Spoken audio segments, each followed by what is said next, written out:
not a situation that is an easy one, and I recognize that. And I want you to know, especially, that there are people in the community that recognize that this is a tough situation, and the ability to compromise is essential. And that's why you're here, because of a compromise. And I think that was an excellent decision. Thank you. Thank you. Joseph Otaidi, followed by Carol Platt.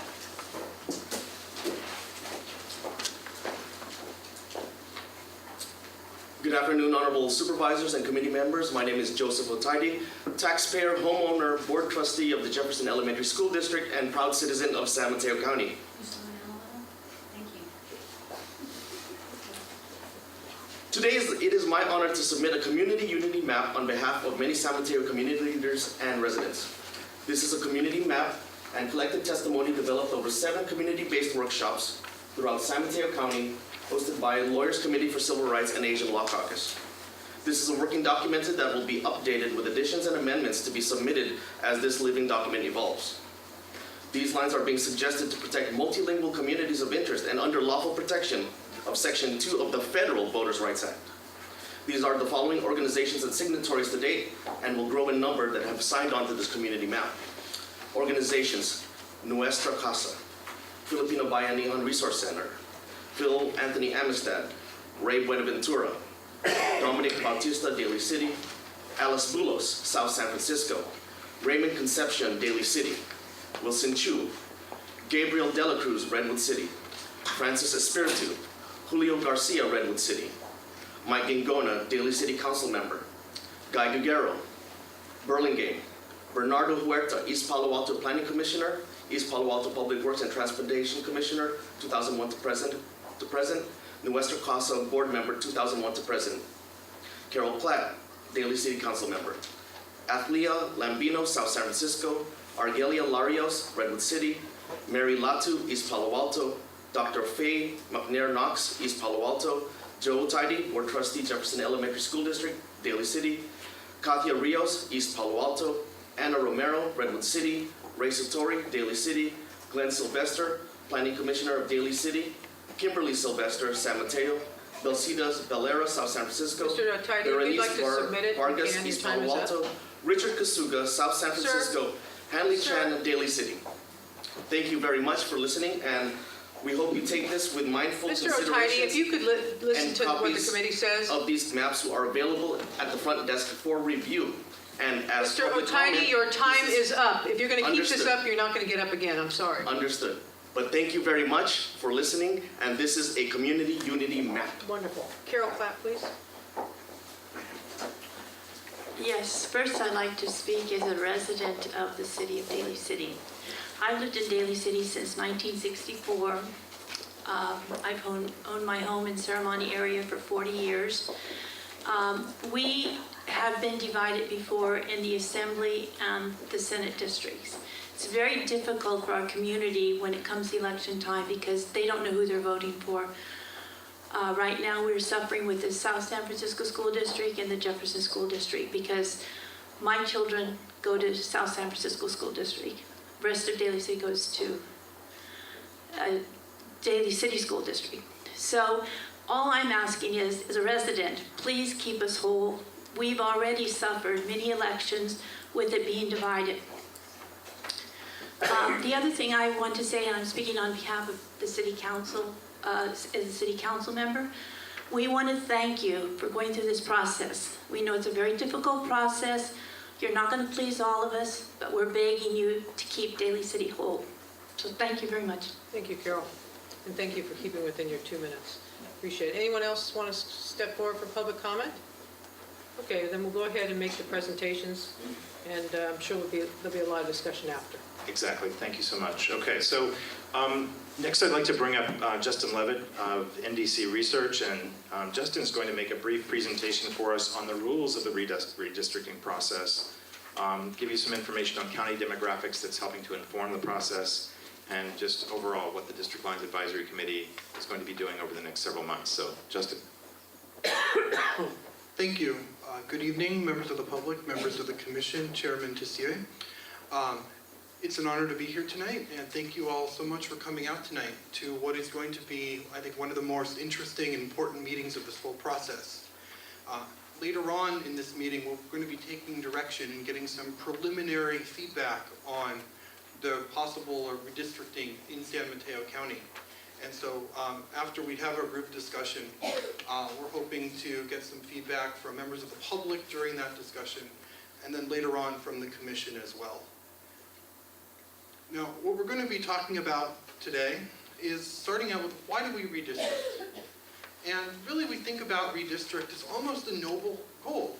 After all, the population changes, some areas grow, some areas don't grow as fast.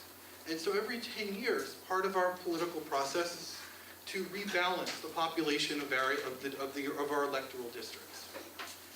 And so what we do here in redistricting is once every 10 years, we draw districts that reflect the population as it is at that point in time, rather than the population as it was 20 years ago. And so we really want to say redistricting and gerrymandering are not synonyms.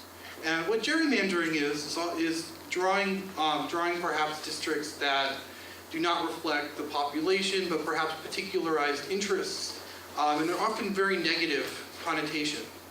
But that's not what all redistricting is, and part of what we're doing here by opening this process up is trying to get a map that accurately reflects the different needs of members and residents of the county.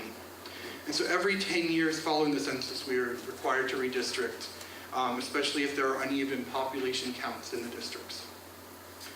So let's just talk a little bit about how we got here, besides the fact that we redistrict every 10 years. In November 2012, the residents of San Mateo County voted to approve Measure B. And that measure amended the county's charter and required that supervisors will be elected by district rather than at large from a vote of the entire county. That means that rather than voting on 5 different members, you vote on one member from your district who then was voted on by the residents of the entire county. And so in light of that change, the district is now looking at making further changes to elect representatives from district. That is, all the residents of a district not only choose their member in the primary, but also in the general election. And so in April 2003, the Board of Supervisors formed this District Lines Advisory Council to recommend a redistricting plan to the full board. Next, we're going to talk about a few laws, a few things that we have to keep in mind as we work through the redistricting process. And we start with federal law. And we basically start with the U.S. Constitution. And the U.S. Constitution requires, under the 14th Amendment, that we're looking at one man, one vote, or one person, one vote. That is to say, districts have to be equal in population. Now, this doesn't mean perfect equality. Particularly in a county jurisdiction, they recognize that in order to keep neighborhoods, in order to keep communities together, you may not be able to achieve perfect equality. That's a different standard for Congress. Congress has to achieve exactly the same number of persons in each district. But for county redistricting, any deviation above 0, above exactly equal population, has to be justified. And those justifications can be things like keeping a neighborhood or city intact, following a major road, rather than winding through a neighborhood. And I want to emphasize, this is total population. We count everybody who lives in the county, not merely voters, not merely citizens of voting age, but everybody. In addition to the Constitution, Congress also passed in 1965 the Federal Voting Rights Act. And what the Federal Voting Rights Act requires is 2 provisions. Section 2, it requires that groups, whether they're linguistic minorities, racial minorities, ethnic minorities, have to be given the opportunity to elect a candidate of their choice. This doesn't mean that race has to be in fact, it can't be the predominant criterion, but it's one out of many things that we have to look at and take into account during the redistricting process. Now, there's also Section 5, and you may have heard a lot about Section 5 in this past week with the ruling in Alabama by the Supreme Court. San Mateo County is not covered by Section 5, which is a more strict standard for this law. And so what we're really focusing on here is under the Section 2 standard, to try to look at race and ethnicity and language minorities as part of the larger pictures of your communities of interest. Now, we also have to consider state law here. And California Election Code Section 21500 has certain requirements about local government redistricting. It requires, for example, that you consider things such as, you can see, topography, geography, the contiguity, which means keeping a district intact. That is to say, you should be able to get from one part of the district to any other part of that district without leaving the district or without having to travel through another district. We also have to consider compactness, which is the shape of the district, and if we have any strange lines, they may have to be justified, for example, following a city boundary. We also have to consider communities of interest. And communities of interest is really the heart of redistricting. It's what we care about in this process, because we want to keep neighborhoods and communities together. And this is really what we want your feedback on, and why we're having so many hearings and such an open process, is to try to hear as much as we can about your communities. Where do you draw your own lines? Finally, under 21506, there's also, it also states that the term of any supervisor who has been elected and whose term of office is not expired shall not be affected by the change in boundaries. This is to say that redistricting is not supposed to be used as a tool to intentionally draw a representative out of their districts or force them into a situation where they no longer have their current district. Redistricting is about trying to reflect communities, not a political tool. In addition to those, we also can think of some traditional redistricting criteria that help guide our thinking. And in particular, we come back to this idea of communities of interest and give some examples of what that means. Communities of interest can mean things such as following visible boundaries. So rivers, freeways, major divisions. For example, if there's a national park that divides the county in half, where do we cross that line? Where does it make sense to connect residents to one side or the other? In addition, we think of man-made boundaries, city boundaries, developments, communities, like neighborhoods, school districts, whatever you define it as, and that's what we're trying to establish during this process. And this also makes it easy for you guys to figure out which district are you in, to figure out who your representative is, and to bring about change. You know which neighbors or you know who you can go to talk to about getting things done in your district. We also think about compactness and contiguity, which we've talked a little bit about before, keeping the district easy to understand on the map, both in terms of its shape as well as keeping it together. We also think about continuity in office, as I mentioned before. You know, the voters elected a board of 2 trustees. We're not using this process to remove them. In addition, we think about population growth. And growth is much less certain in 2011. That is to say, 10 years ago when we did this process, a lot of cities were growing pretty rapidly in 2000. The city of Surprise, Arizona, for example, tripled in size between 2000 and 2010. And so to mitigate this, we could look at underpopulating some areas where we knew there might be future development. However, well, we have a good picture of what the changes might have been since 2010 in San Mateo County. But in general, we don't think that there's going to be large growth spurts in any particular area, certainly not in the magnitude of 300% growth in the next decade. And so this is not something we looked at as much as we did back in 2001. Finally, preserving the cores of existing districts.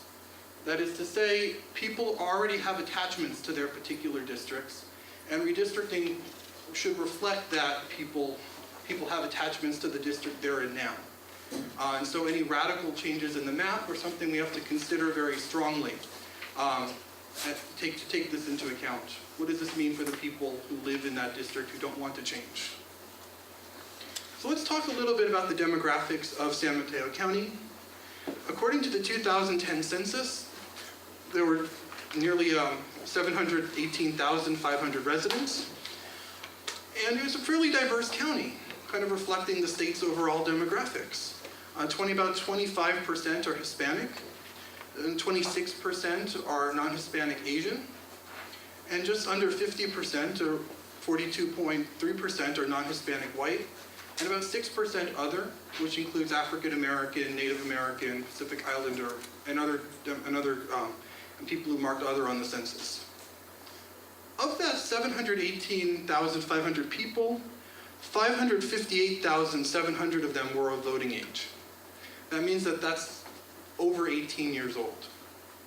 And of that population, we see that 23% or so are Hispanic, 45% are non-Hispanic white, and 26.4% are Asian. And so we're seeing a pattern here that we see across California, whereas we look at where the Latino community is slightly younger than the population as a whole. And so as we look at the voting age population, that Hispanic figure drops a little bit. And then when we look at citizen voting age population, we can see that same pattern. And that citizen voting age population is the population that's over 18 that also has United States citizenship. And so this does not come from the census itself. This comes from the Census Bureau's American Community Survey program, where you might remember at some point you received a 40-page long survey that asked you everything from how many bedrooms are in your house to how many years of education you completed. This is called the long form of the census, what used to be called. Today it's called the American Community Survey. And they asked the question about citizenship and whether or not you're a US citizen. And they found that in San Mateo County, 451,000 residents approximately were citizens of voting age, over the age of 18. And of that population, 53% are non-Hispanic white, 16% are Hispanic, and 24% are Asian. In addition to this, we can also look at some other information from the state of California. The Secretary of State records people's registration and voting, and what they find is that of the voter registration as of May 6th, there were 361,000 registered voters, of whom 15% had Spanish surnames and 9% had Asian surnames. Now, being surname data, this is not as accurate as we'd like. We can imagine cases where somebody with the last name that is not Asian gets recorded as Asian or vice versa. But this gives us some approximation of what the voting and registration patterns might look like. In addition, in this process, we're also looking at the new estimates. So how has the county grown? How has the county changed since the 2010 census? And we've calculated a population estimate of 736,000 people approximately living in San Mateo County today in 2013. And this gives us, by the way, if we divide this by 5, a per district target population of 147,000. This means that each district, each of our 5 districts, which have to have equal population, need to have approximately that number of residents living in the district. And we can look at these demographic patterns. We see them differ across the state. For example, here we see Latino population by tract. We can see down south the concentration in East Palo Alto and Redwood City. And we also notice, we can do this for the Asian American community. We see that concentration up in Daly City, South San Francisco, in the north end of the county. And what we've done is we've also looked at the demographics of the current districts. And we want to emphasize that deviation number, that second number down, this tells you how far that district is from its ideal population, how far it is from that 147,000 number. And what we're really looking at here is, keeping within 5%, the current districts as they are currently balanced. And so that's something we're going to keep in mind moving through this process. We can certainly make changes, and that's why we're doing this process. We also note that the districts are currently within acceptable population deviations. And we have this available to take a more in-depth look at on your own. But we'll note that we have both total population, voting age population, citizen voting age, registration, and turnout for each of the 5 districts. so that you can see which districts, demographics of an individual district. So what does our process look like? Well, in November, the voters approved by-district elections, and in April 2013, the board appointed this commission. We're holding the first round of public hearings right now from June 6th to July 11th. This will be the 5th hearing where we're going to take some initial direction, and we're going to be able to create a first draft of potential changes. And from here on out, this isn't the end of the process. We're going to be holding a second round of hearings in August and September to take into account more feedback, to take a look at sample proposals and get more community feedback on how those maps can be approved. Hopefully, by the end of September, the committee will be able to adopt a recommended district line plan that will then go to the Board of Supervisors for consideration and adoption later on this year in October and November. And so here we are at the last meeting in Millbrae. And don't worry, this is not the last meeting of this entire process, just the last of these first 5 meetings.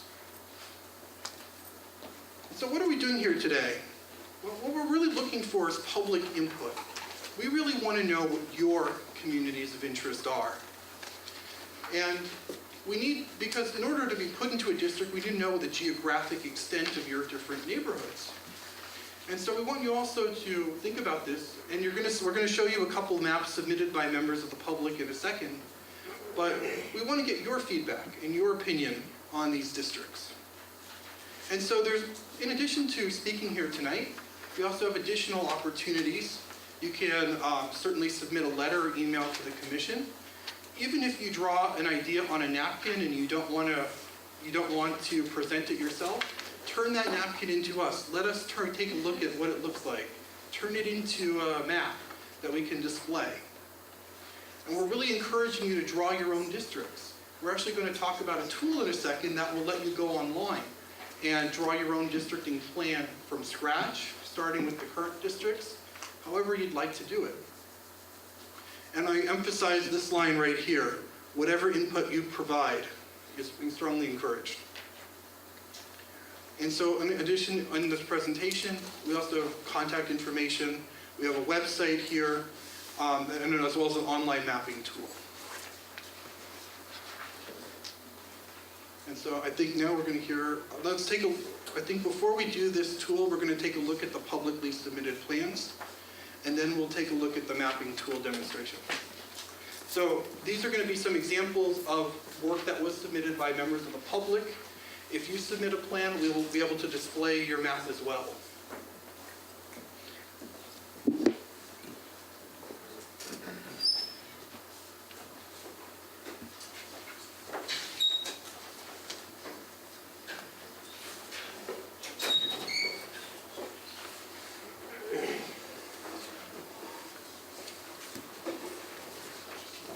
So here's an example of a plan that was originally submitted using our online mapping tool. So what they did, they went online, they drew the plan. It came to us, National Demographics. We drew the plan into the map for them, and not only produced this map, but we also produce statistics on each of your plan so that you can look at the demographics that your plan produces. So for each plan that's submitted to us, we will also produce its demographics. It also has a way to let us know which area you're really trying to do. What are you trying to achieve with this plan? To help us and the board to understand what your intent was in drawing a particular alignment of districts, keep the community together. So for example, you might say, I really only care about the border lines down in the south. I really don't know much about the north. That's great. We still want to hear it. We want to get whatever we can. And so let me just walk through, spending no more than 30 seconds on these individual plans. In fact, what I'm going to show you is that this one man has sent us 4 different plans. And sometimes what happens is you discover the tool and you have so much fun with it that you just come up with plan after plan. But that's great for us because you can look and see just how many options there are and what works and what doesn't work in terms of population, in terms of demographics, in terms of your community. And so Mr. Nakamura has come up with 4 plans. 3 of those plans are available. There are copies of them outside, including the demographic details. The 4th we received earlier today, not enough time to produce all the spreadsheets for the meeting, but we do have the PDF map of it to show you as well. And so we have in Plan 1A, a slightly different change. These blue lines, I should mention, these represent the current districts, and the coloring represents the proposed districts under this map. And so, for example, here we've moved, Mr. Nakamura has moved this part of Redwood City from District 3 into District 4.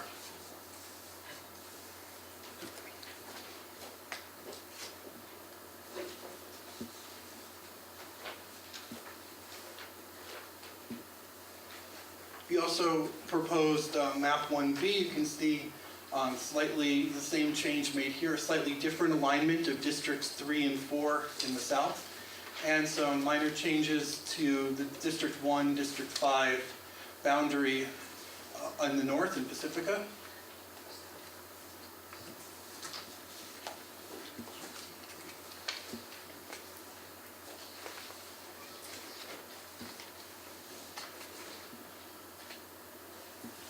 He also created a Plan 2, which tries to create a Latino majority district. It does create a district that's, you can see, District 4, which is in 3 parts. And so we would have serious questions about whether it's contiguous. But this is sort of an interesting attempt. It's trying to create what would a majority Latino district look like if you tried to draw one. And then finally, this is the plan that he submitted earlier today that has not been printed out for you. But it's a plan called 1C, where he makes some more radical changes, trying to keep some cities together that he was forced to divide in earlier plans. But it's much more of a radical shift from the current lines. In addition to Mr. Nakamura's plans, we also did receive the plan from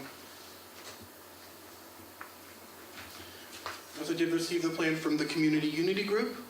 Now I'll make just a brief note on this plan. We just received this plan earlier today, and we have not had the time to draw this plan into the map and produce our own maps and demographic spreadsheets yet.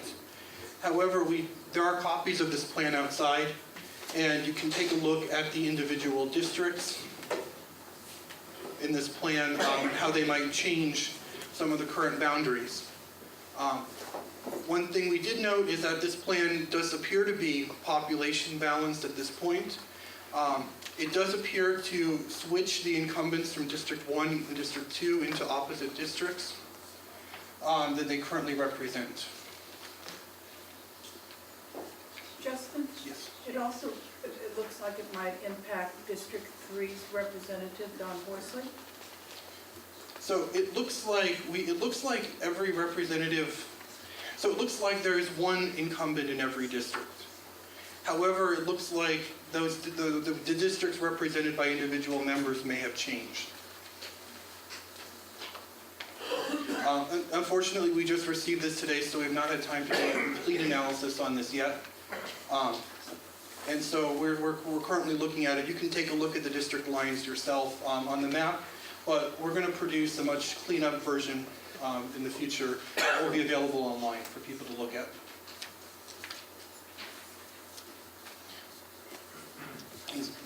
And I believe there are copies of this online. And so those are the maps that we have received to date. I'm going to turn it over now. Hopefully this has inspired you to draw your own plans or to think about how you might draw your own district lines. So let's hear about a tool for doing that.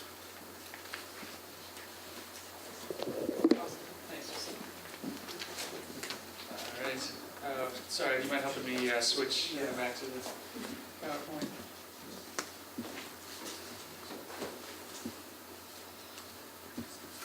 Great. Let's see if this works.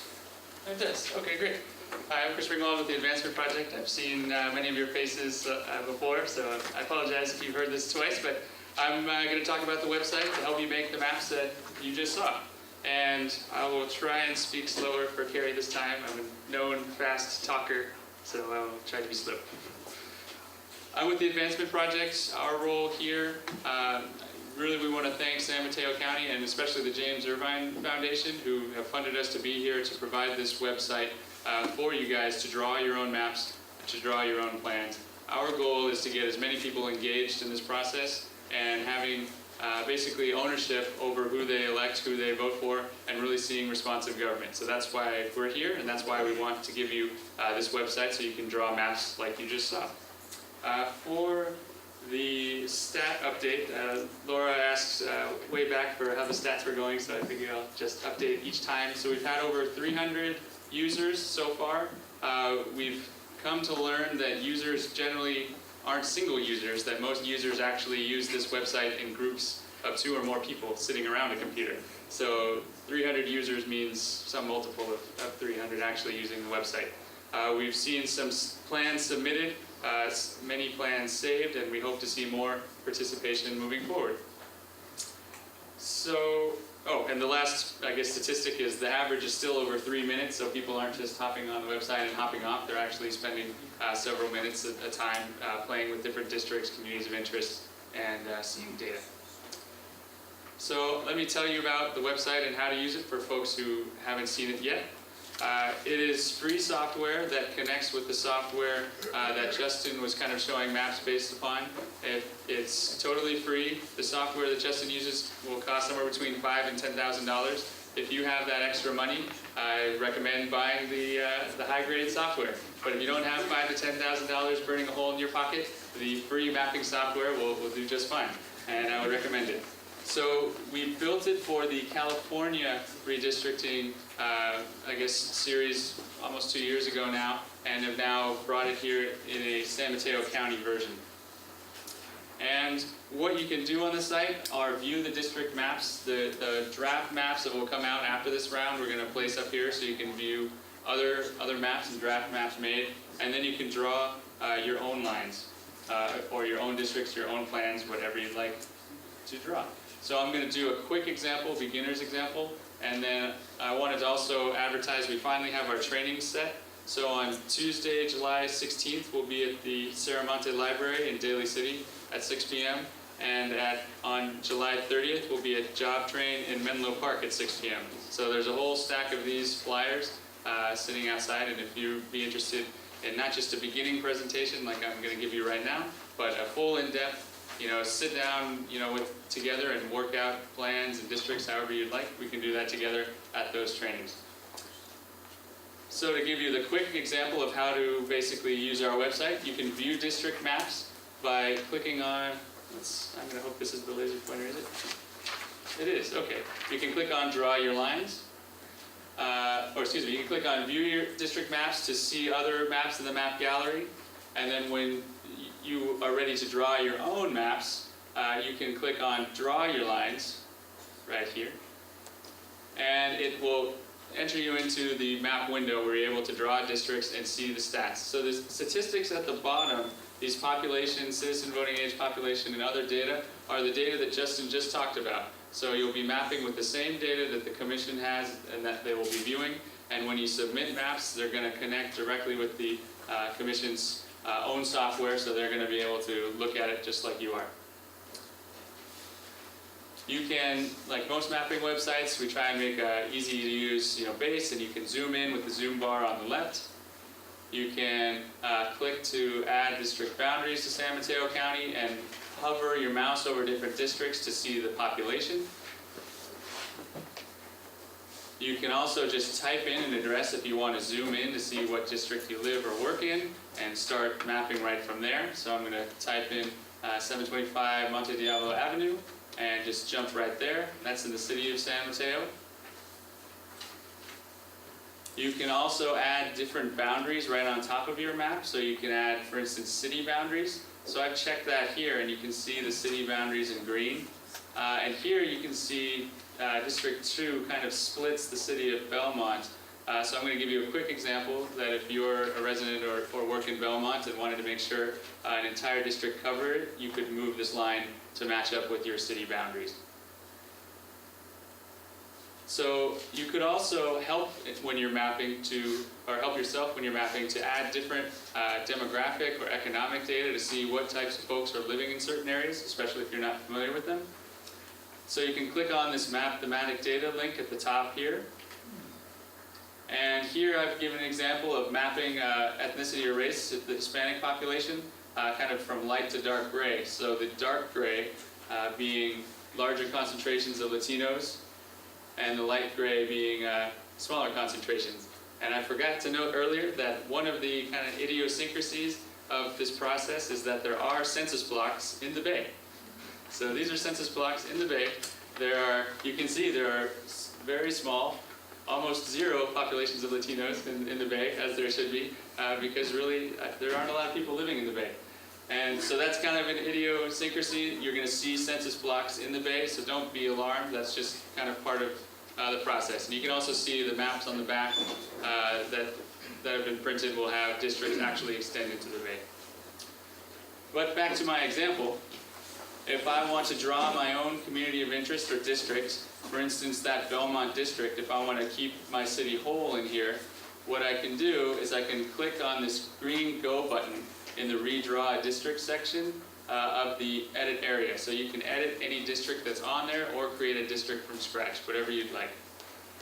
So I'm going to click this green Go button, and I'm going to see a shape of the district here and how it's not quite filled into Belmont. And I'm going to look to change it by clicking on this Add button over here. I want to add census blocks to this district. And then I'm going to draw a shape roughly along the city border. And I'm basically going to click with my mouse, click, click, click, click, click, to draw a shape. And my final click, I want to click back on that first vertex I made to complete the shape and add all those blocks within the shape to the district. So I'm going to click to finish it, and I'm going to roughly have a city of Belmont now in the district.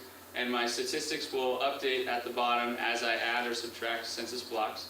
And I may want to remove, say, one by one, some blocks here and there if I didn't exactly get along the city boundary, and I can zoom in and out to be very precise and very accurate.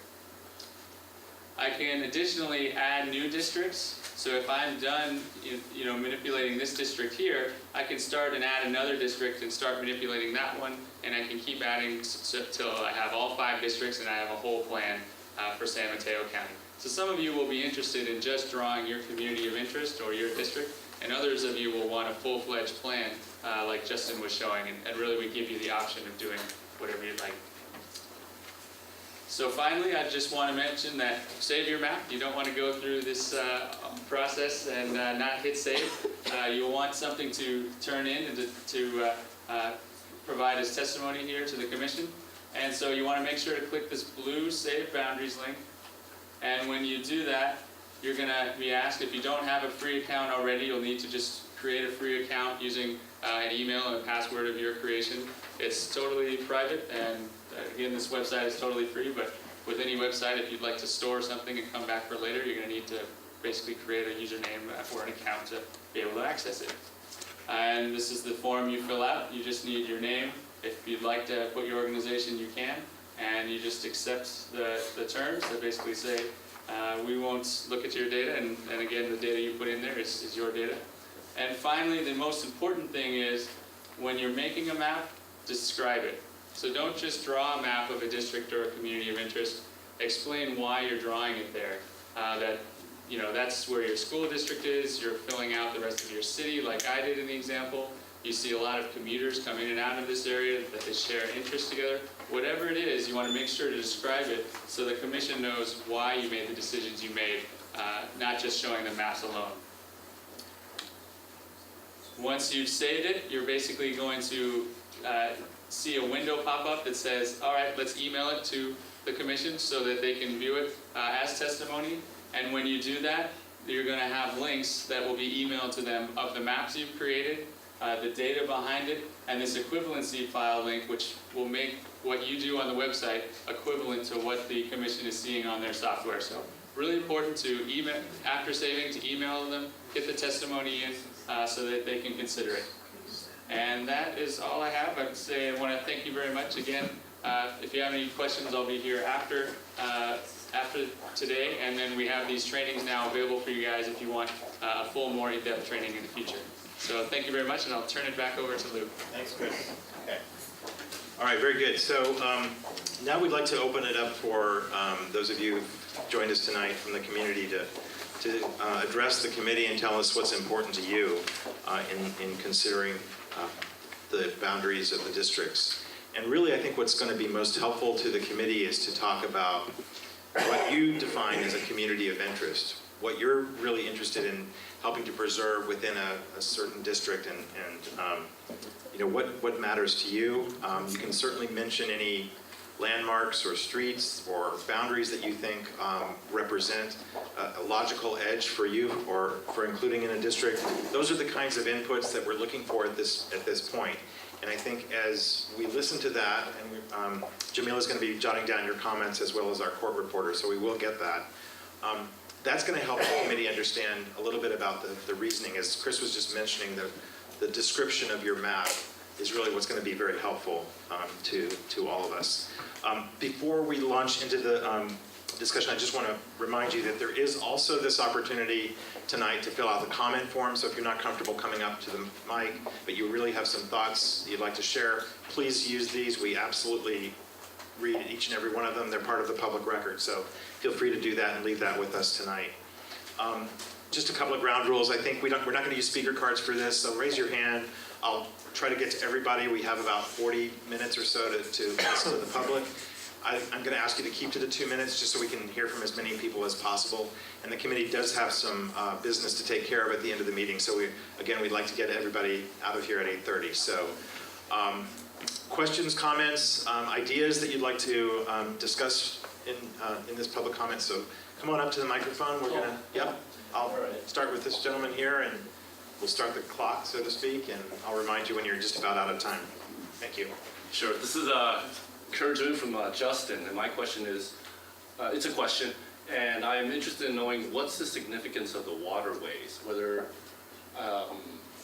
there's any resource impacts, any revenue impacts. In looking at the maps, I wasn't too sure what the significance were of the waterways. So if you guys could help me answer that question or shed some enlightenment, that would be very helpful. Thank you. Wilson Chu.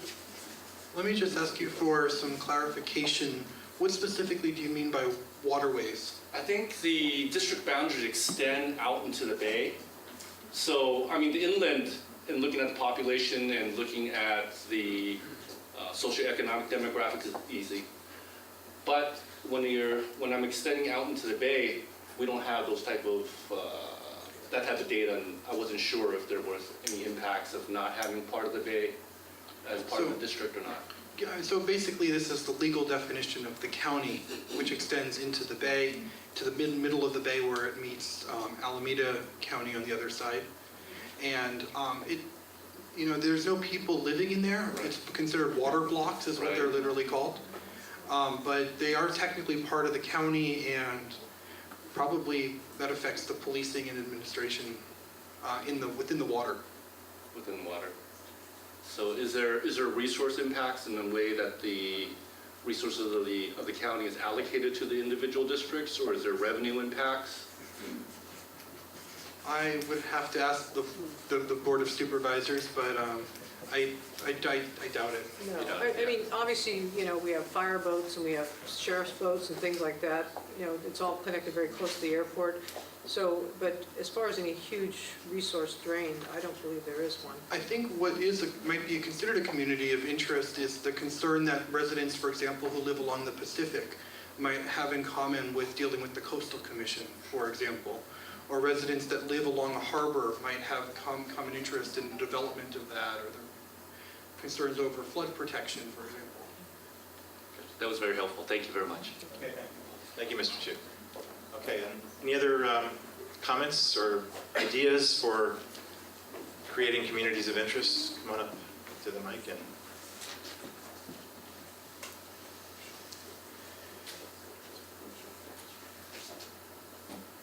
My name is Chris Bowman. I was on the elections task force that drew the lines in San Francisco back in '95. I've been contracted with the San Mateo Republican Party to draw some lines, and we'll be submitting them probably within the week.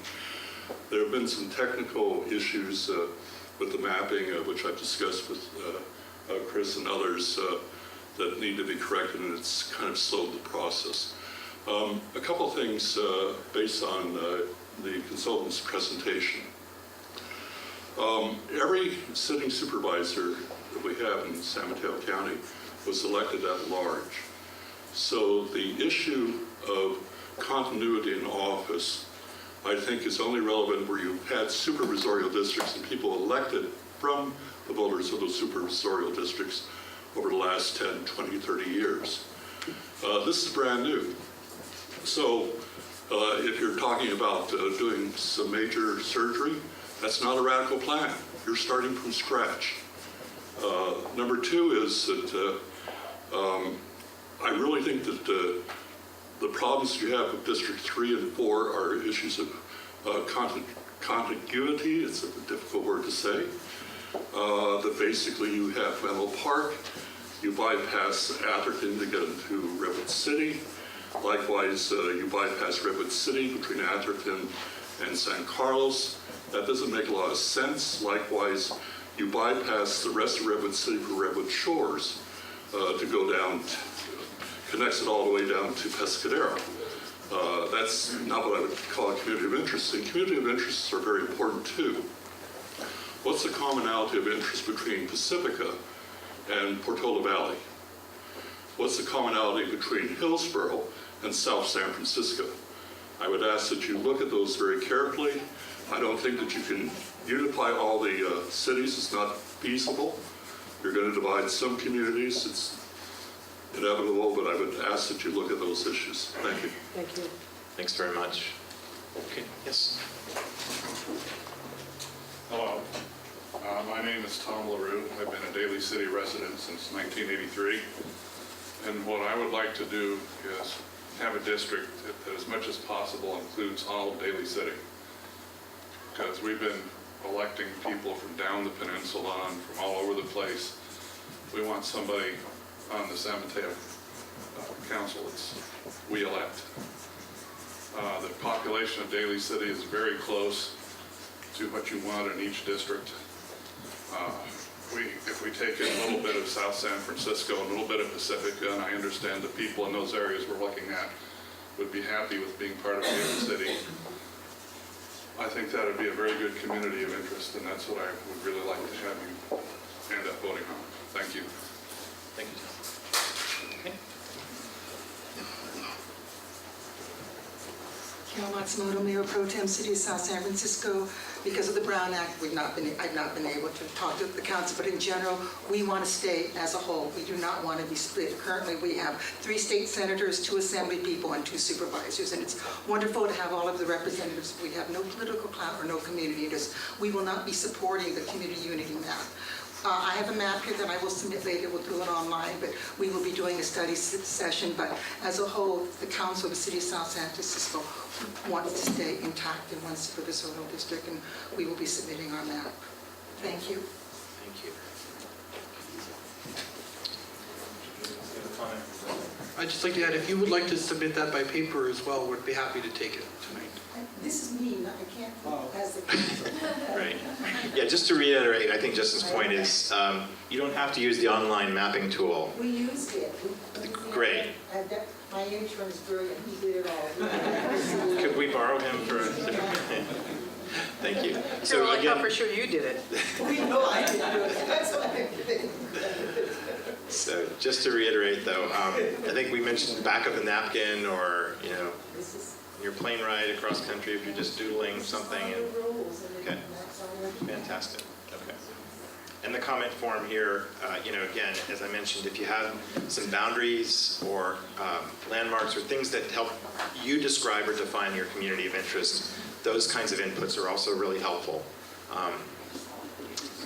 I'm not seeing any hands right now. I just wanted to call out, I don't know that Chris mentioned this as explicitly, but one of the choices you have in the mapping tool is to define the community of interest and not to draw the entire district, right? So you can go as far as redrawing the district lines, but you can also just define for the committee, a community, what you consider to be a community of interest that you would like to consider as a whole piece, a whole block, a building block, if you will, for the district. Is that correct? Absolutely. Yeah.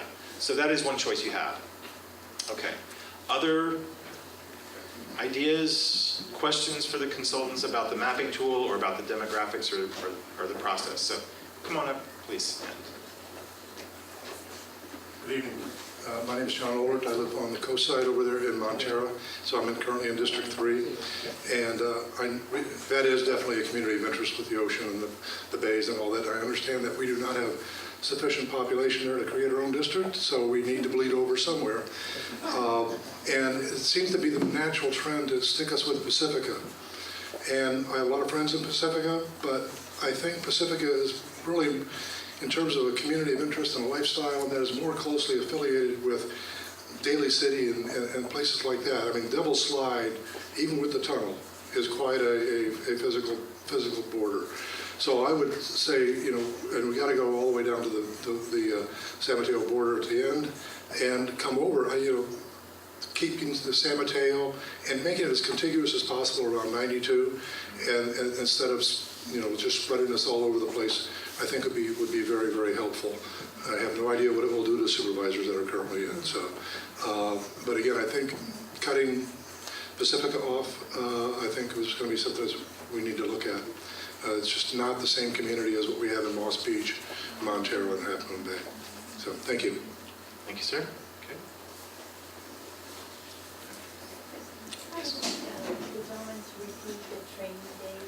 Oh, sure.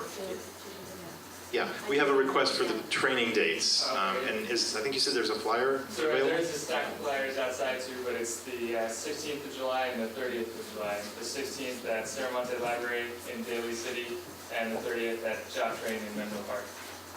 What times? Both at 6 p.m. Thank you. Lou, can I just make a comment? I think for some, they've just seen this tool, they've just heard sort of the process, and so you may not really be ready this very moment to tell us how you feel about it, because you may want to think about it, and we found that in other meetings. This is not unusual that we don't get everybody flooding the microphone because they aren't totally sure what they want to do.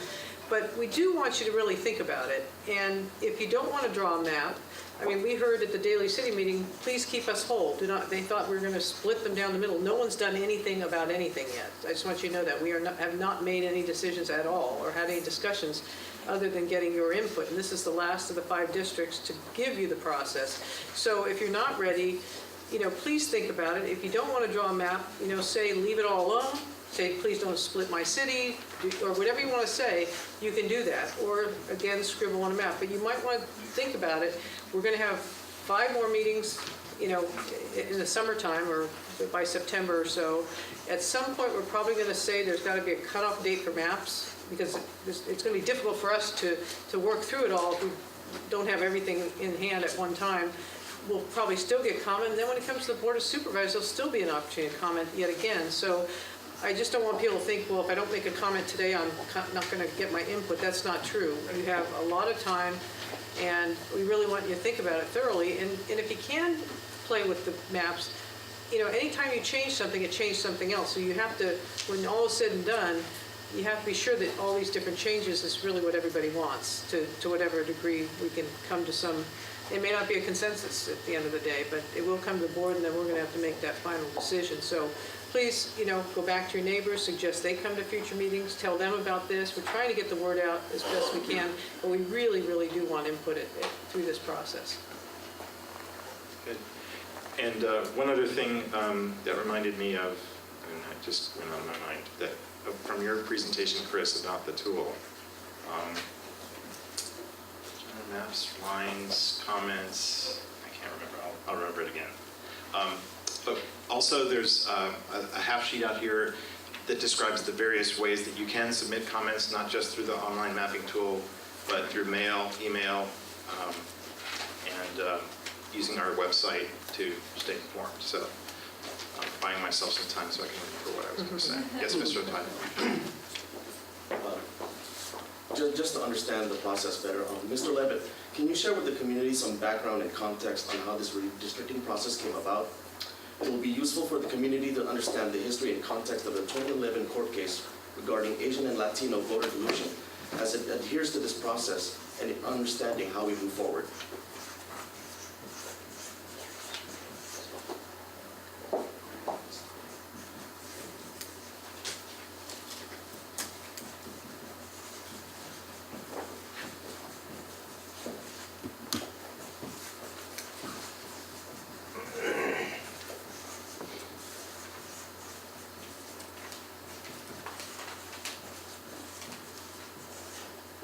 So I'm just going to go back to the slide here where this commission was set up by the Board of Supervisors as a way to try to look at possible changes to the county's charter.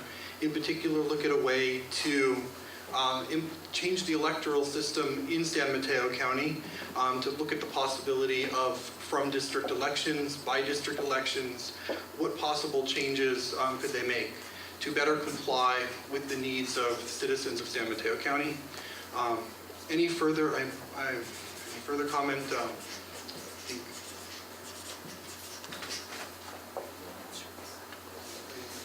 Okay. All right, so that's the answer. Okay. I did remember what I was going to say about Chris's mapping tool, and that was, you said you could work within the tool and save your work, but not submit it. Is there a distinction between saving it and then, like, thinking about it some more, and then when you hit submit, that's when it gets transmitted as a proposal, basically? Right. Is that true? Absolutely. So you can work on a community of interest, a district, a plan, and then save it to come back for later, or talk about it with a coworker or a friend, and you won't have submitted it yet. But there is a point where when you're ready to submit, you'll want to additionally hit submit. So every time you save, you're not submitting to the commission, or kind of driving them crazy. So you will want to save and come back to your work, and then when you're ready to submit, take that extra step and submit to them. And do you get a confirmation that, bingo, your map has been submitted? Is there any kind of... It's not an automated one, and I'll have to double check with Justin on this. I believe it's really at that point NDC that will send the follow-up email saying, yes, we've received your submission, thank you, and if any follow-up. Yeah, so basically we can take that equivalency file that I talked about and turn that into one of the maps. For example, those 3 maps by Mr. Nakamura you have outside, he sent us the equivalency file. We were able to turn that into a map that we can display like the maps in the back and the ones we saw through the presentation. Okay, well, are there any other comments from the public? If I see one hand, and then it's fine for us to turn this back to the committee for their last couple of agenda items. So.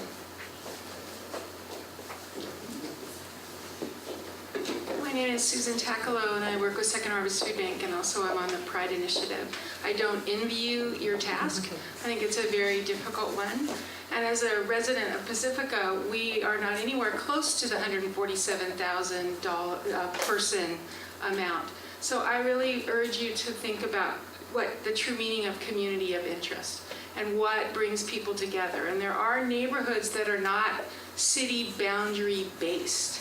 And so if you know or get feedback that this is our neighborhood, then you want to keep that neighborhood together, even if that neighborhood is part in Pacifica and part in Daly City or vice versa. So I just want to put that as my input. Okay, thank you, that's helpful.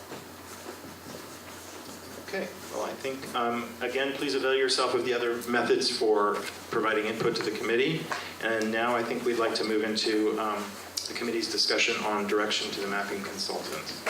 Okay, yes, Justin, did you have something you wanted to add? I just wanted to make some comments about the direction, Sure. how it might be useful to us to take with us to the next stage, and make one request of the commission. Sure. The request of the commission is to explicitly tell us to make sure to look at the Voting Rights Act and any potential Voting Rights Act issues. It's always useful for us to get an explicit direction to do so. The second, the other thing I would just mention in general is that remember that these are not final boundaries, and you can tell us to look at things that may not ever make it to the light of day. If you do have areas that you're interested to see, what if you traded this area for this area? Always being able to tell us like which areas you would like to see us try to balance is useful to us. But otherwise, at this point, anything really goes. We're happy to take a look at any potential scenario. I'll leave that open to you. And let me ask you another question, though. You know, tonight we may have some feedback for you, but we are going to have 5 more meetings.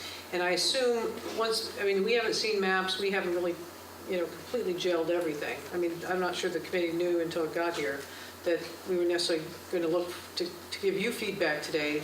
We too may want to digest it a little bit. So, I hope we can give some feedback, but I assume that maybe the next meeting or the next couple meetings before we finalize the drop-dead dates of the maps, we could, continue to give you some more feedback. So if I could talk about that to that point, at this feedback, this is just initial impressions and discussions. We will turn that into several plans, possibly 2, 3, or 4 plans, at which point those will be made available to members of the committee, to the members of the public, and at the second round of hearings, for each hearing thereon, we hope to get more additional direction about what feedback of things you like, things you don't like, things members of the public like and don't like, and that over the next couple of months, we'll be revising plans until we come up to one that we can hopefully have some buy-in from different groups on. Okay, thank you. Mr. Slocum had a question?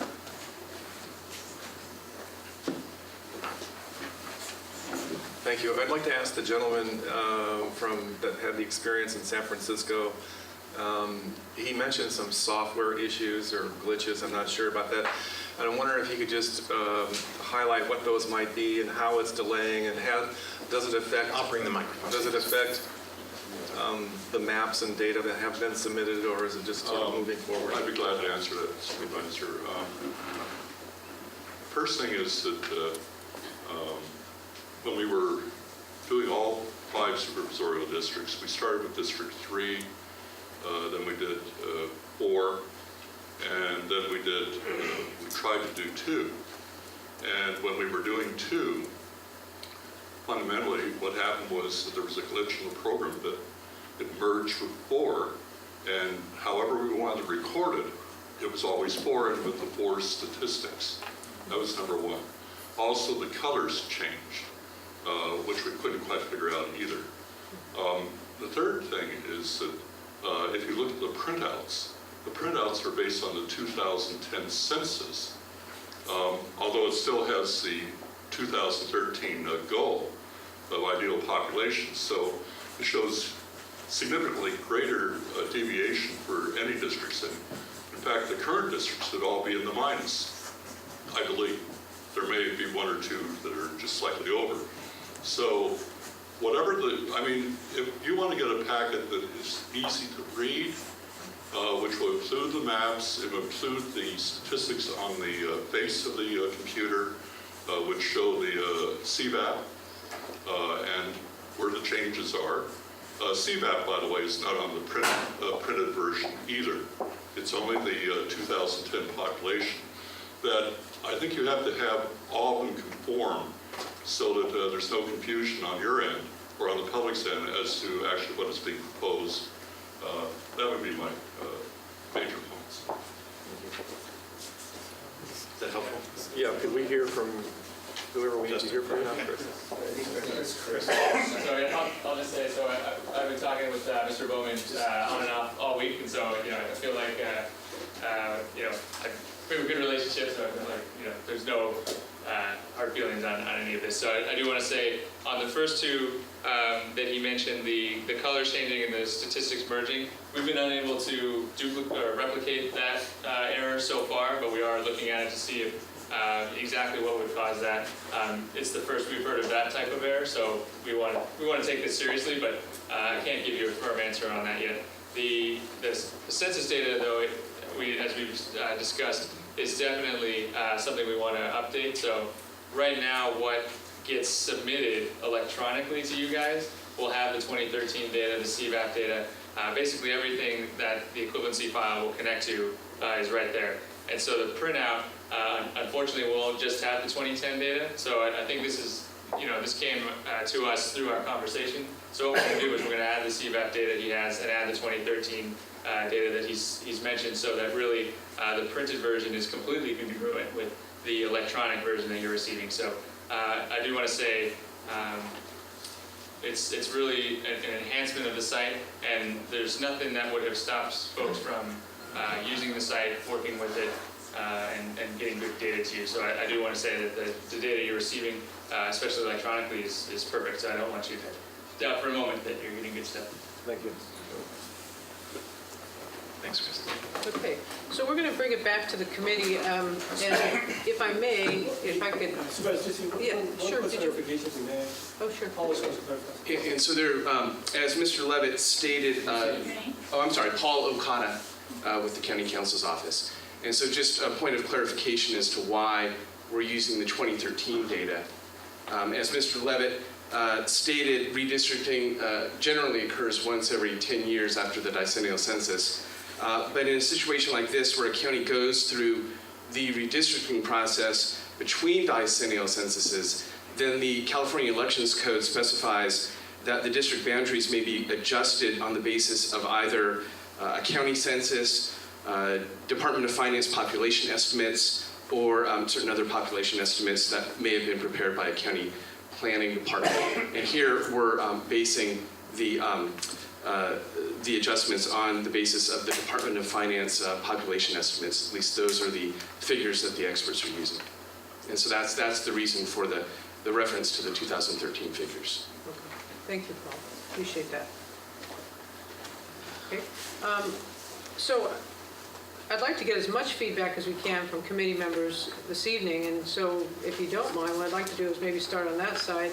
If you're not prepared or you don't have any comments yet, that's okay, but any kind of feedback we can get tonight just really helps MIG and others, continue to look at maps and get additional feedback from our viewpoint. Mr. Reed?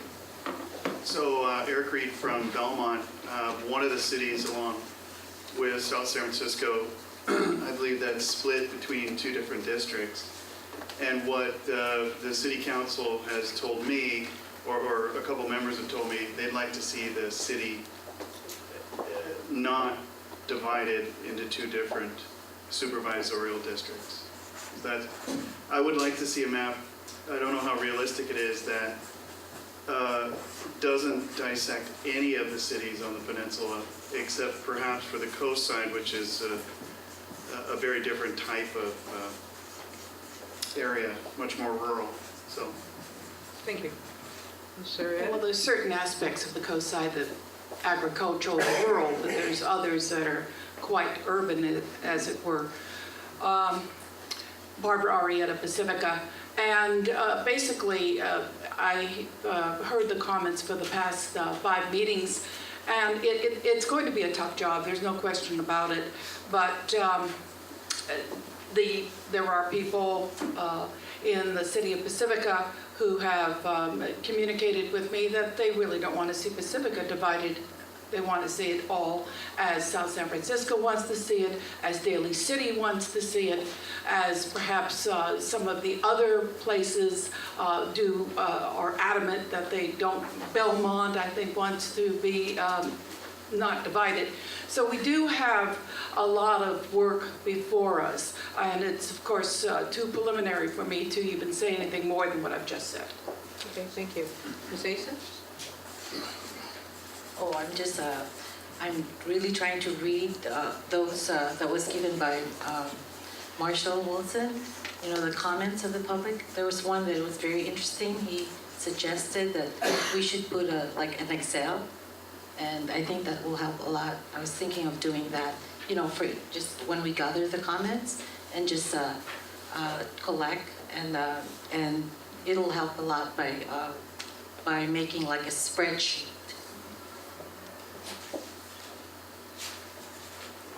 What I'd like to see from staff when they come back in their recommendations is that we received a lot of comments, and I'd like to see if those comments were put into place, what effect that would have on the existing boundaries.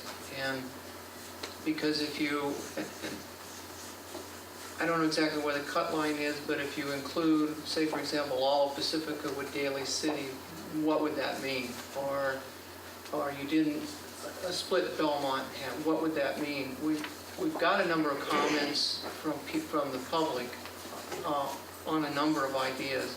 The other question I have is, are these the only maps we've received to date? The ones that we have in paper form tonight? There is one additional one from Gamora that we were unable to reproduce. We only received it earlier this morning. But that one plus the 40 you have are the ones we received today. So with any information you give us, it can't be in black and white because I can't make it out. I can't tell where the lines are. Here. I mean, it's hard enough to see the maps as they are with being changed, and you got dashed lines, and you have dotted lines, you have blue lines, you got to try to make it as simple as you can to show. Always go back and compare it to how it compares to the existing line, and then what the change is. Thank you, Mr. Knapp. Why don't we go ahead with Mr. Lee? Maybe wait for the mic. I have a soft voice. Thank you. Raymond Lee with San Mateo. I would like to first thank staff for putting up the website and also making changes to the mapping site as well, in terms of allowing folks to submit comments without having to draw a map and so forth. The website I found was very helpful as a central place to get information. So I want to thank staff for that. I would like to suggest as a starting point for the consultant is to see about drawing maps where you keep the cities whole and do the best that you can in terms of allocating it within the five population, but not so much where you have to make it exactly so. What I'd like to see is, as a starting point, how much deviation there are between, let's say, this district as opposed to another district, if you were to keep the cities whole, given the comments that you've gotten so far. So if it's keeping Pacifica with Daly City, whatever the case is, if you can at least draw those whole and give us the population, then it certainly would help me in looking at what the deviations are and seeing what we need to do in order to, make everyone quote unquote happy. Thank you. Good. Thank you. Hayden Lee Milbrae. I guess I would like to say that I'm concerned about the community of interest in the ethnic groups in the county. As we saw from the statistics that have been presented to us for 5 meetings, the county's approximately 50% Asian and Hispanic. And I've been here for over 30 years, and I don't recall ever seeing a Hispanic or Asian supervisor. I don't know the law. I'm not an expert at the Voting Rights Act, but I would like to see something that's drawn to perhaps help the election from those communities. I looked at the statistics, and although the county's 50% Asian, the voting population is only 25%. Voters, the registered voters is only 25% of the counties. And I think am concerned about, for example, the impetus for all this, I believe, was the lawsuit brought on by Asians and Hispanics. And I am concerned about that's being sort of lost in some of this discussion.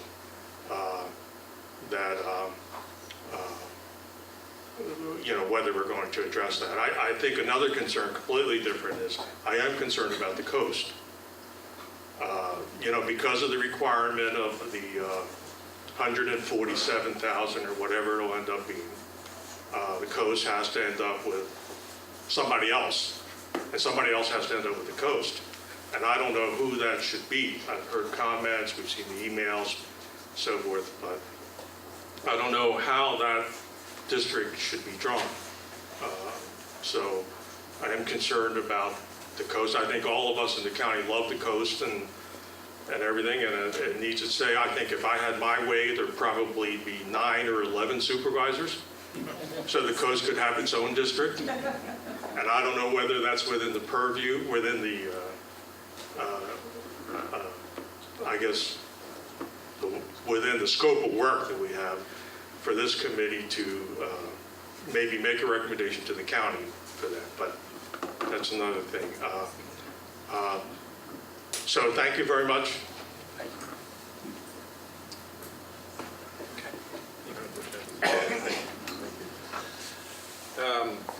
Couple points. On these data charts, this is an example of one. When you do this kind of data presentation in the future, it would certainly be helpful to me if, like on Nakamura 1A, for instance, you show 2013 population and a lot of other data. If you could have a column in there for what exists today, so that we could always have that as a baseline for each of the maps and the data to kind of compare to quickly.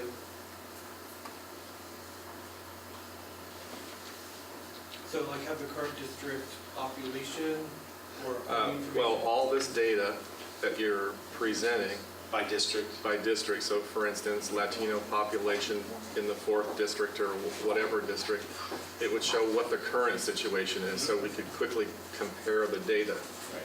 Okay? And then I think it would be helpful, at least for me, to know, you want me to stop? You want to? No. I think it would also be helpful for me on these data sheets to have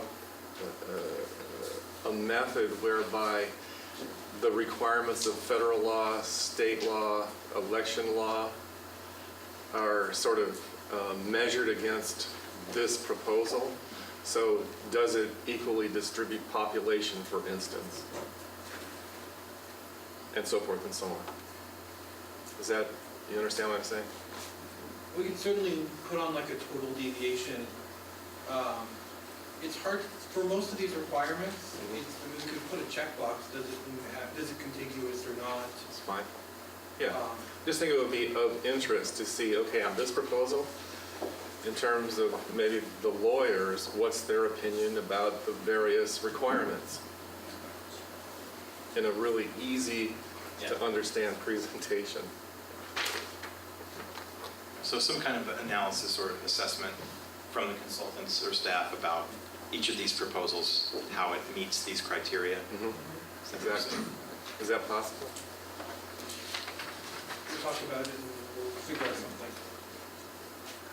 Okay, thank you. And then I like Mr. Neck's suggestion that we have received a lot of comments, and it would be of interest to take those comments and see how those translate into an actual map. And we can do that, right? Well, certainly, our hope in this process is that we can get your feedback on what specific comments you would like to see translated into or looked at, or if there's general areas of concern, how we might be able to, or which ones do you want us to take a look at for this first round? We can certainly look at all comments, but there's obviously a lot of comments that are more, they're too general or are very general, or, you know,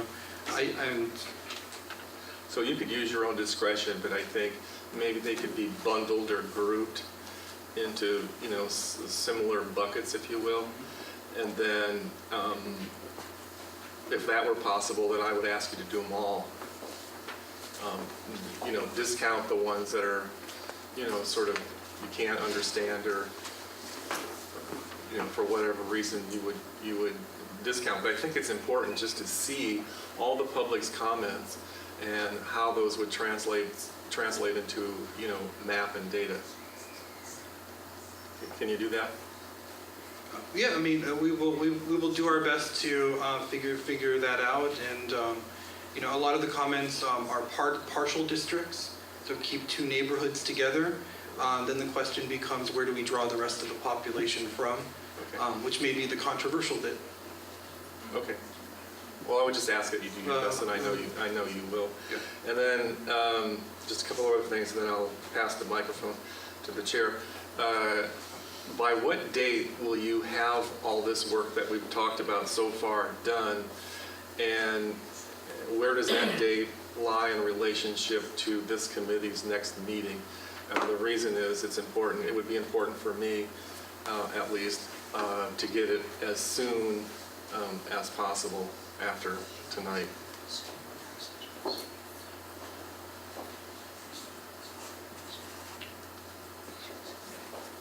So I was told the next meeting is about 3 weeks away.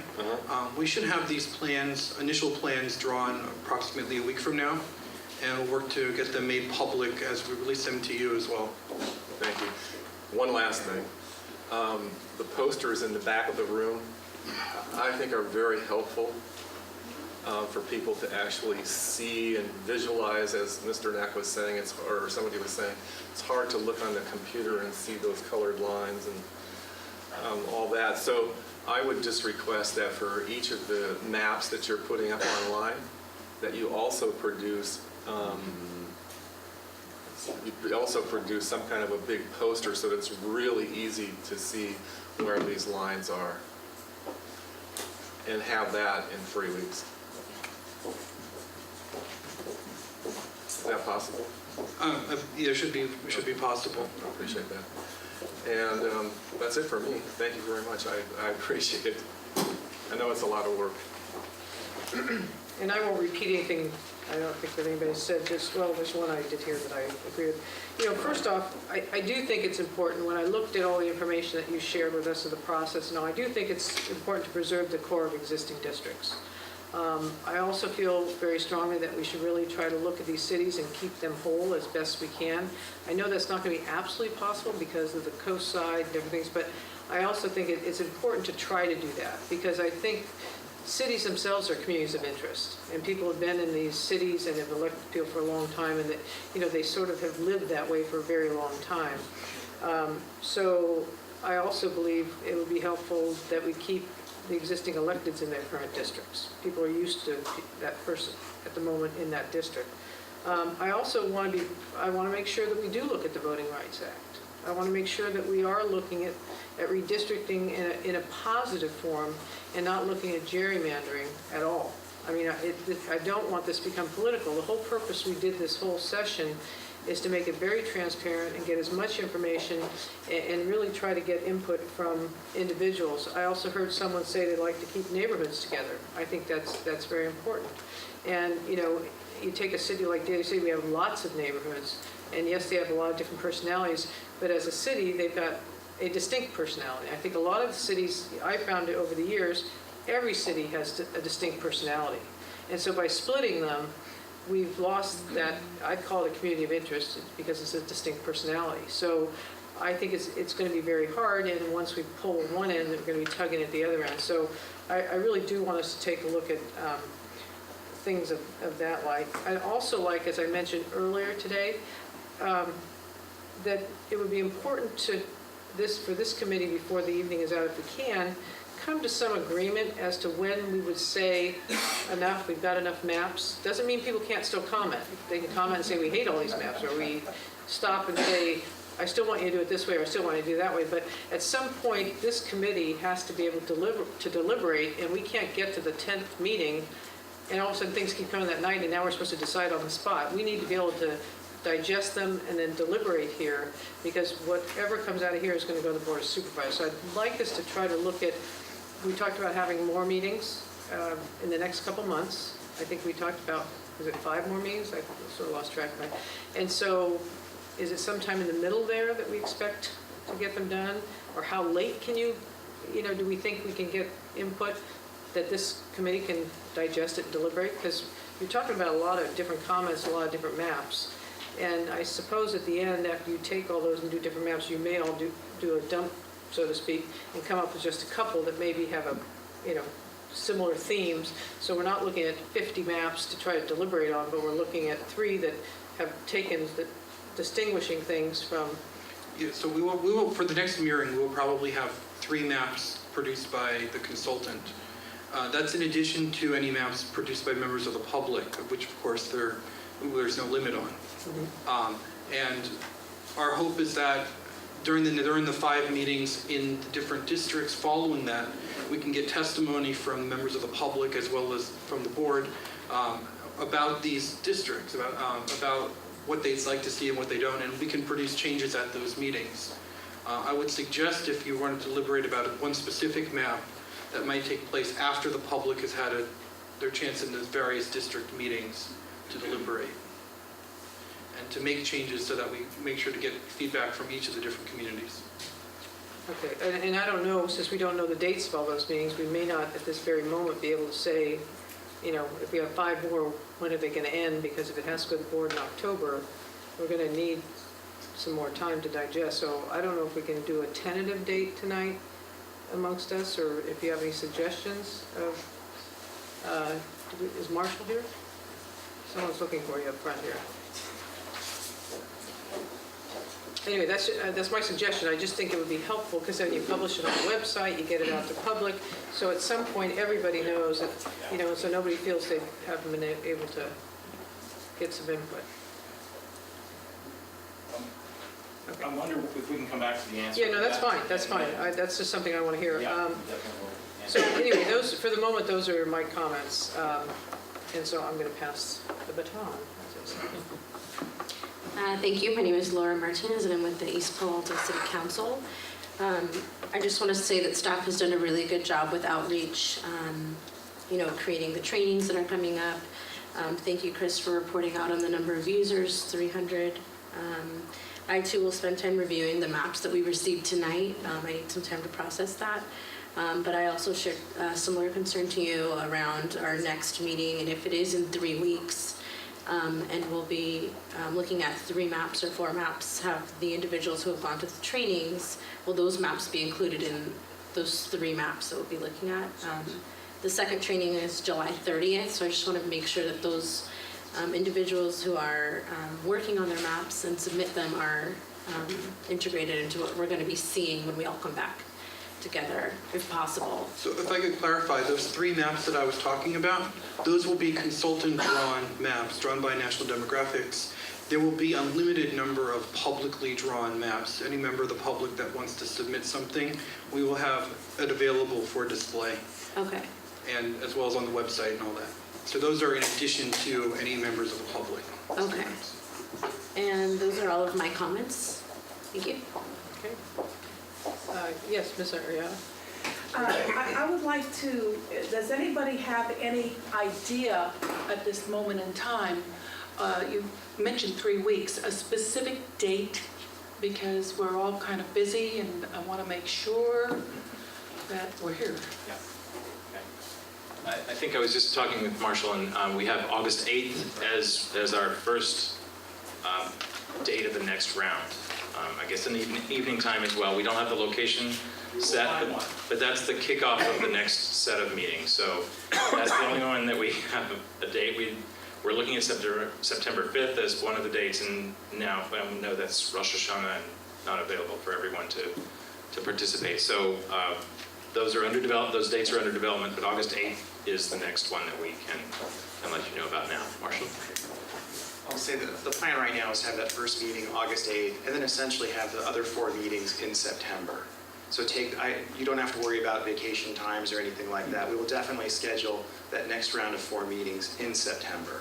And I think that it would give the committee and members of the public a good break to be able to look at all those different maps and kind of digest it all during that time. So you'll keep giving them to us during that period of time. We'll keep getting them. Okay. I think that's a good idea because I do know that August tends to be a very busy month and you've got Labor Day, so by the time that happens, we'll start missing too many committee members, so I think that's a wise idea. And can I just add here that as members of the public submit maps and proposals, those will be made public as soon as possible, probably within 24 to 48 hours, even if there's no meeting scheduled. Yes, yes. I just want to correct myself. It was pointed out to me that Ruben Morales was a Hispanic supervisor for a number of years. And also correct myself, I haven't been in the county for 30 years. I've been here for 27. I've been in California for 30-something years. Let the record reflect. Okay, thank you. Thank you. That's good. Thank you. All right. So, Madam Chair, I think you want to close this part of the agenda? I think we've all given at least some comments, and remember, we still have many strikes at this. Not strikeouts, but strikes, giant speak. And then I guess I would like to maybe just come back. Would it be better to wait and have the August 8th meeting and then talk about a date where we do the drop dead for the maps? Or I'm actually talking to the committee here, or does the committee feel like they should pick a date and time? Let me just ask one question. So this is coming to the board, the recommendation from this group to the Board of Supervisors has to be to the board, obviously a week or like a week or so, the Thursday before a board meeting. October 8th is when it first needs to go to the Board of Supervisors. The recommendations from this body need to go to the Board of Supervisors on October 8th, I believe, which is the respective. October 8th, that's John Byers, our county counsel. John Byers, our county attorney. So the October 8th, which is a Tuesday, is the first date by which the recommendations of this committee must go to the board for its first consideration. Why don't you give him the microphone so we can break it down? Sure. Thank you. So again, John Byers, county attorney. So the date by which this committee needs to provide its recommendations to the Board of Supervisors in full is Tuesday, October 8th. So that's when the Board of Supervisors as a whole will first consider the recommendations of this committee. The board has until some date in November, I believe, to make a final decision on any redistricting it decides to do.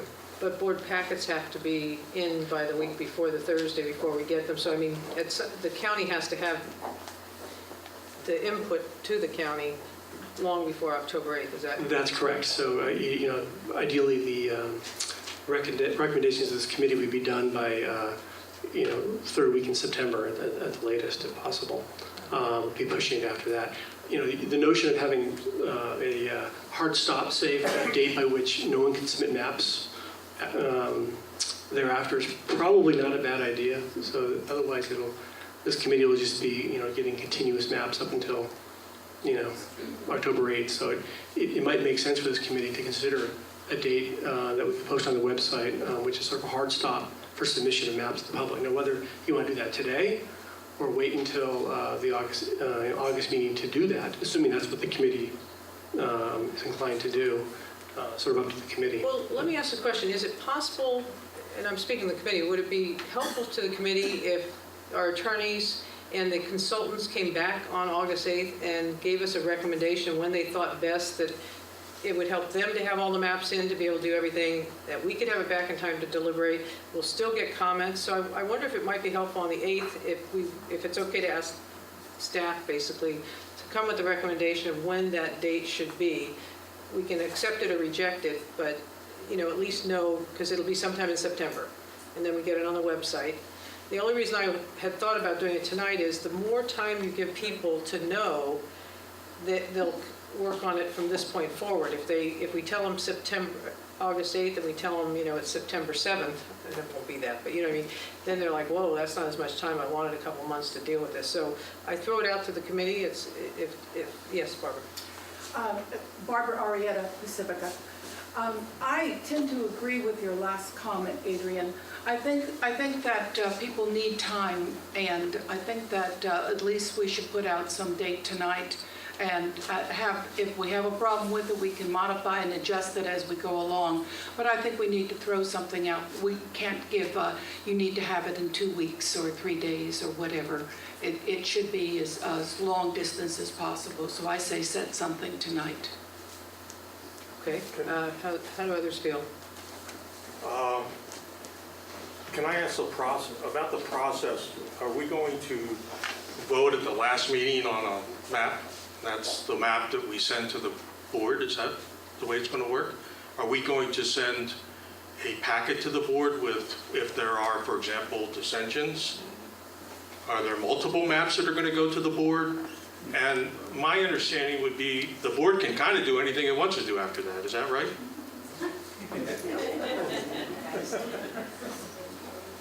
Well, I mean, clearly, this is an advisory body, and it's ultimately the decision about district line is a board of supervisor decision. I mean, that's just the way that works as a matter of law.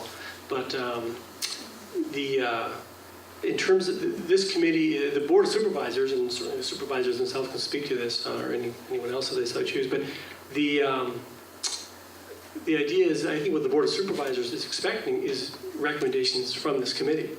And what those recommendations look like, what shape they take, whether it's, one or two, or, that's really up to this committee, and it's going to be up to, 5 votes of this committee. It's a committee of 9, so wherever 5 votes lie to shape the recommendations, that's where, that's what it is. So, does anybody else have any other comments? But John, I think one of the questions you said, so say it's basically a committee of 5 or more that will agree on something to go forward. I think what was being asked is, will the record reflect to the board that it was a 5-4 vote? These are the dissenting votes, or, a packet will go to the board. It'd be my recommendation that yes, that the votes, who votes which way is clear. And clear in the minutes and in the recommendation. And comments right. as well. And comments as well. How specific, you want to be in terms of recommendations is sort of up to this committee. But my recommendation would be that you'd be fairly specific in terms of who voted which way for which recommendation and so on. Okay. And I would like to make one more comment, if I may, just. Since I have the opportunity to address the full committee, there have been several comments in past committee meetings by, I think, Mr. Grocott and Mr. Stogner, two members of the public, about whether this committee was legally constituted. And I'm here to tell you that you are, in fact, legally constituted. As far as I'm concerned, that's a non-issue, in fact, probably a red herring. So if you have any questions about the specifics, I'm happy to address them. But you are fully legally constituted, and the board is thrilled to have you part of this group. John, I wonder if, since Barbara brought up that she'd rather maybe we do it tonight, I'd like to ask the rest of the committee if they would like to, and if so, could we just agree on a date like the end of the second week of September or something like that, to give enough time to vet everything until we have to send something, a recommendation to the Board of Supervisors. It has to get there about October 1st or so. So it doesn't give a lot of time, but it will get on the website. Is that something? Well, we do know there's going to be 1 meeting in August and then 4 in September. We're going to be working with calendars in the next few days to get those set, because you guys need those on your calendars. You're busy people.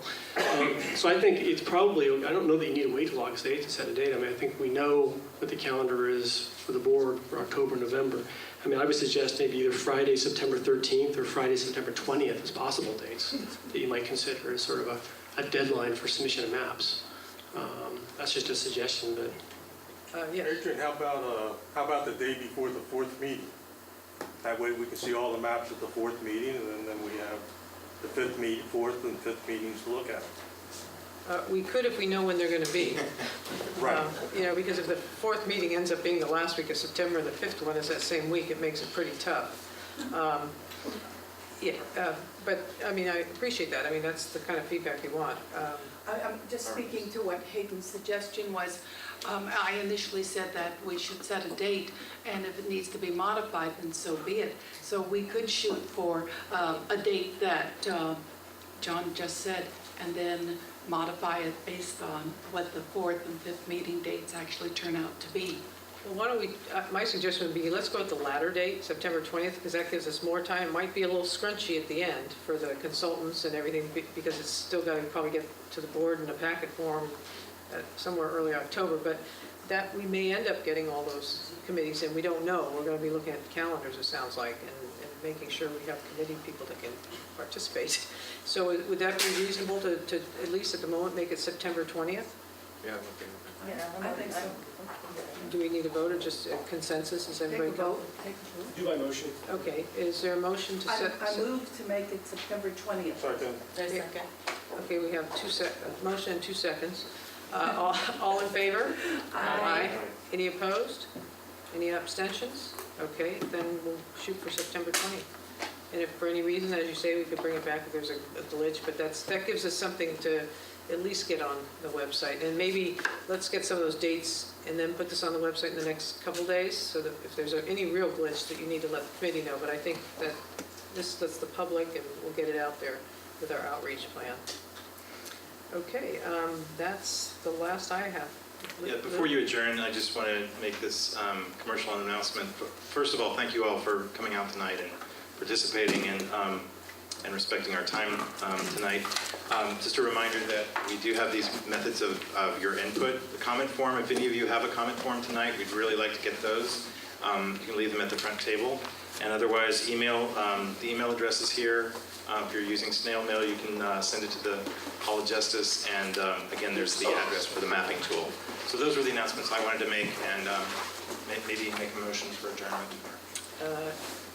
Well, before I do, I also want to thank everybody that came tonight. We appreciate it. Please get the word out. Please submit things. And with that, I'll ask for a motion. So moved. Second, all in favor of adjourning? Aye. Thank you. Perfect timing, 8:30 on the nose.